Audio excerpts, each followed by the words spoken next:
Hello friends, welcome back to my channel the mom and ডু গুশো। তো আজকে কিন্তু তোমাদের সাথে আরেকটা গুরুত্বপূর্ণ টপিক নিয়ে আলোচনা করব, যেটা হচ্ছে আমরা সবাই কিন্তু জানি যে বাচ্চাদের 6 মাস পর্যন্ত কিন্তু আমাদেরকে অবশ্যই ব্রেস্ট মিল্কটা দিতেই হবে। কেন বাচ্চাদের কিন্তু তখন ইমিউনিটি কম থাকে, গ্রোথ আসতে হয়। তো সবকিছুর বিষয়ের দিক থেকেই কিন্তু মাথায় রাখতে হবে যে আমরা 6 মাস যেন বাচ্চাকে অ্যাটলিস্ট ব্রেস্ট মিল্কটা দিতেই পারি। তো সেই ব্রেস্ট মিল্কে যদি আমাদের সাপ্লাই কম হয়ে যায় বা সেই ব্রেস্ট মিল্ক যদি না থাকে, তখন কিন্তু আমাদের সব মায়েদের মনে একটু খুঁতখুঁতে লাগে বা মায়েদের মনও খারাপ হয়ে যায়। কেন আমরা সবাই কিন্তু ব্রেস্ট ফিডিং জার্নিটাকে খুব বেশি এনজয় করি। তো চলো সেই রকমই একটা টিপস কিন্তু আমি তোমাদের দেবো যে কি কি খাবার খেলে বা কি কি না খেলে বা কি করলে না করলে আমাদের ব্রেস্ট মিল্ক সাপ্লাইটা ইনক্রিজ হবে, সেইটাই আজকে তোমাদের সাথে আলোচনা করব একেবারে নিজস্ব এক্সপিরিয়েন্স থেকে। আর আমার সাথেও কি হয়েছে না হয়েছে সেটাও কিন্তু আমি তোমাদেরকে এই ভিডিওতে শেয়ার করছি। তো চলো ভিডিওটা স্কিপ না করে পুরো ভিডিওটা দেখতে থাকো।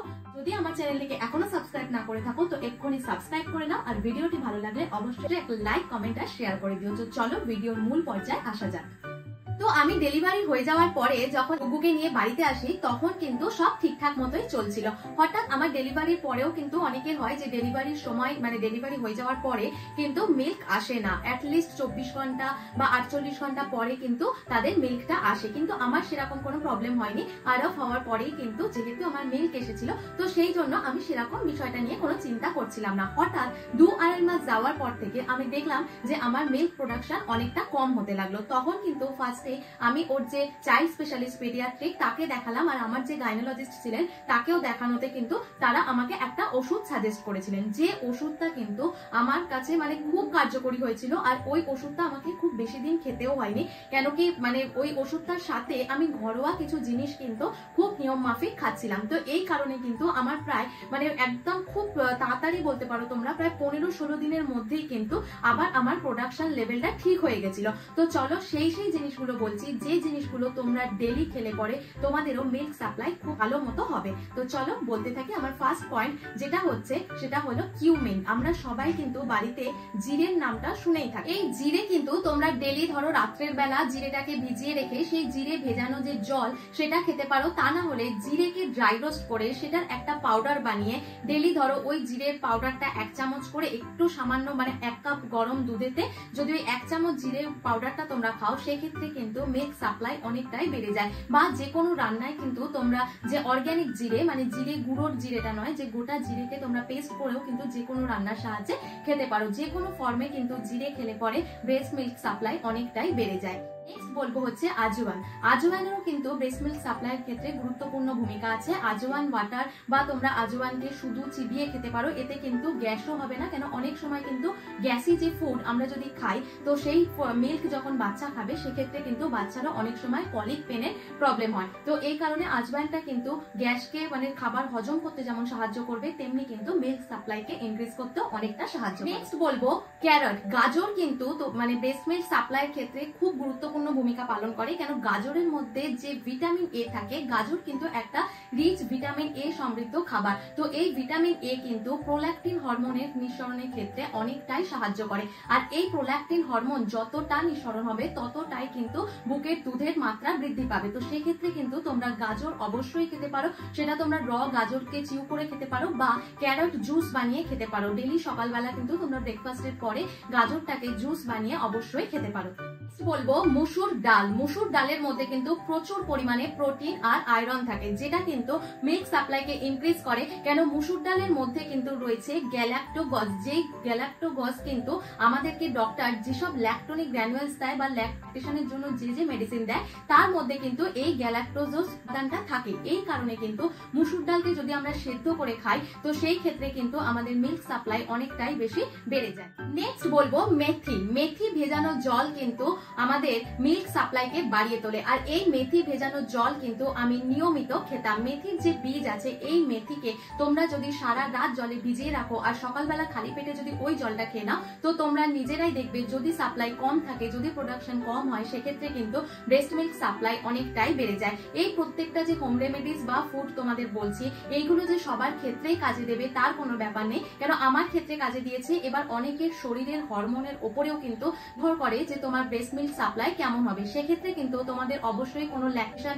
কনসালটেন্ট বা কোনো তোমার যে গাইনোলজিস্ট গাইনোলজিস্ট আছে, পেডিয়াট্রিক, এদেরকে কিন্তু তাহলে তোমাদের পরামর্শ নিতে হবে। তো সেই কারণেই বলছি, কিন্তু এই খাবারগুলো, এই ডায়েটগুলো কিন্তু আমার ডক্টরই আমাকে আমার ডায়েটের মধ্যে রাখতে বলেছিলেন। তো এই কারণে কিন্তু আমি এই বিষয়টা জানি। তো মেথি ভেজানো জল কিন্তু তোমরা এভরিডে খেতে পারো। এছাড়াও মেথি দিয়ে ধরো যে ধরনের রান্না হয় বা কোনো রান্নায় যে আমরা মেথি শাক এইগুলো খেলে পরে কিন্তু আমাদের অনেকটাই ব্রেস্ট মিল্ক সাপ্লাই বৃদ্ধি পায়। নেক্সট বলবো হচ্ছে ওটমিল, এছাড়াও বার্লি, ওটমিল, এইগুলোতে কিন্তু ব্রেস্ট মিল্ক সাপ্লাই বাড়ে। তোমরা দুধের সাথে ওটসটাকে পটরিচ বানিয়েও খেতে পারো। এছাড়াও ওটস দিয়ে, এগ দিয়ে, বিভিন্ন রকম যে রেসিপিগুলো আছে সেইগুলো দিয়েও কিন্তু তোমরা খেতে পারো। তাছাড়া বার্লি ওয়াটার বা দুধ বার্লি এইগুলো ভাবে খেলেও কিন্তু ব্রেস্ট মিল্ক সাপ্লাই অনেকটাই বেড়ে যায়। নেক্সট বলবো হচ্ছে সাবুদানা, দুধ সাবু যদি আমরা ডেলি সকালে খেতে পারি সেক্ষেত্রেও কিন্তু আমাদের ব্রেস্ট মিল্ক সাপ্লাই বাড়ে।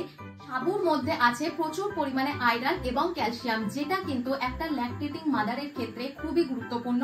এটা কিন্তু হরমোনাল অ্যাক্টিভিটিসকে ব্যালেন্স করতে, এছাড়াও প্রোডাকশনকে হাই করতে অনেকটাই এই সাবুদানা সাহায্য করে। তো তোমরা সাবুর খিচুড়ি খেতে পারো বা দুধ সাবু খেতে পারো। আমি কিন্তু বেশিরভাগ দিনই ব্রেকফাস্টে এই দুধ সাবুটাই খেতাম।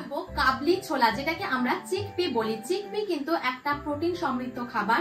আর এই চিকপি এর মধ্যেও কিন্তু মুসুর ডালের মতো রয়েছে গ্যালাক্টোগজ, যেটার কারণে কিন্তু ব্রেস্ট মিল্ককে এনাফ করতে, ব্রেস্ট মিল্কের যথেষ্ট মানে প্রোডাকশন লেভেলকে বৃদ্ধি করতে কিন্তু এই চিকপি অনেকটাই সাহায্য করে। নেক্সট আরো একটা গুরুত্বপূর্ণ জিনিস বলবো, যেটা হয়তো তোমরা সবাই জানো, যে আমরা যতটা জল খাই তার 87% কিন্তু ওই জল ব্রেস্ট মিল্ক প্রডিউস করতে অনেকটাই সাহায্য করে।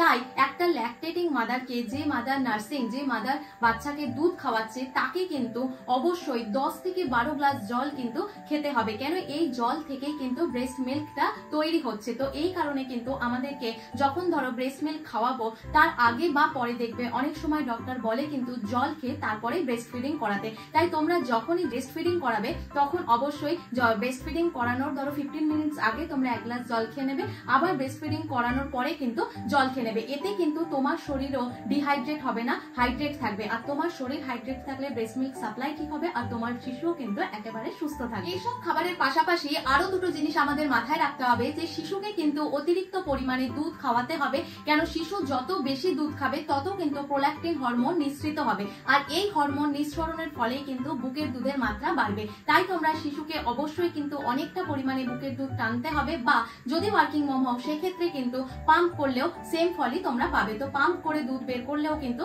সেই ক্ষেত্রেও কিন্তু বুকের দুধ অনেকটাই বেশি হয়। এছাড়াও আমাদেরকে কিছু পোস্ট ন্যাটাল মাসাজ করাতে হবে, ডেলিভারির পরে কিছু মাসাজ করতে হবে, যার ফলে কিন্তু আমাদের ব্লাড সার্কুলেশন ঠিক থাকবে। আর ব্লাড সার্কুলেশন ঠিক হলে পরে বডি বা মাইন্ড যদি রিল্যাক্স থাকে, আমরা যদি স্ট্রেস কম করি, সেক্ষেত্রেও কিন্তু বুকের দুধ অনেকটাই বৃদ্ধি পায়। ব্রেস্ট মিল্ক সাপ্লাই কম হওয়ার ক্ষেত্রেও কিন্তু একটা গুরুত্বপূর্ণ ভূমিকা পালন করে স্ট্রেস। যদি আমরা বেশি স্ট্রেসে থাকি তাহলে কিন্তু সাপ্লাই অনেকটাই কমে যায়। বলবো হট ওয়াটার বাথ, তোমরা যখনই স্নান করবে তখন যদি গরম জলে স্নান করো সেক্ষেত্রে কিন্তু দেখবে অনেক সময় হয় প্রোডাকশন লেভেল যদি খুব বেড়ে যায়, মানে বুকের এক একটা জায়গায় কিন্তু একটুখানি দানা মতো বেঁধে থাকে। তো সেক্ষেত্রে যদি আমরা গরম সেক দিই বা যদি আমরা গরম জলে একটুখানি স্নান করি, ওই ক্লগস গুলো কিন্তু খুলে যায়। তো সেক্ষেত্রে কিন্তু আবার বাচ্চা আগের মতোই দুধ পেতে থাকে। সবশেষে আবারও বলবো যে যদি এই খাবারগুলো খেয়ে কোনো লাভ না হয় সেক্ষেত্রে কিন্তু আমাদেরকে অবশ্যই কোনো ল্যাকটেশন কনসালটেন্ট, পেডিয়াট্রিক বা যে গাইনোলজিস্ট ছিলেন তাকে কিন্তু অবশ্যই দেখাতে হবে। আর তাদেরকে বললে তারা কিন্তু এই খাবারগুলোই নয়, আবার জিজ্ঞেস করবে যে তোমরা খেয়েছো নাকি, বা যে কোনো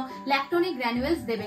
কোনোভাবেই বাজার থেকে কিনে প্রথমেই তোমরা কিছু খেয়ে নেবে না, কেন এই টাইমটা কিন্তু মা আর বাচ্চার ক্ষেত্রে একটুখানি এফেক্ট করবে যে কোনো জিনিস খেয়ে নিলে। তো সেক্ষেত্রে ডক্টর যে ল্যাকটোনিক গ্র্যানুয়েলস দেবে সেই ল্যাকটোনিক গ্র্যানুয়েলসই কিন্তু তোমরা মেড স্টোর থেকে কিনে খেতে পারো। আর এগুলো কিন্তু 100% হার্বস থেকে তৈরি হয় আর অনেকটাই কিন্তু কাজ দেয়। তো আজকের এই ভিডিওটা যদি তোমাদের ভালো লেগে থাকে অবশ্যই একটা লাইক, কমেন্ট আর শেয়ার করে দিও। আর এখনো চ্যানেলটিকে সাবস্ক্রাইব না করলে সাবস্ক্রাইব করে দাও, আর নিচের বেল আইকনটাতে ক্লিক করতে ভুলো না, তাহলে কিন্তু আমার নোটিফিকেশন তোমাদের কাছে পৌঁছাবে না। তো এখনই বেল আইকনে ক্লিক করে দাও আমার নিত্য নতুন ভিডিওর আপডেটের জন্য। তো চলো আজকে এটুকুই থাক, আবার নেক্সট ডে তোমাদের সাথে দেখা হচ্ছে নতুন কোনো ভিডিও নিয়ে। তো bye bye, thanks for watching.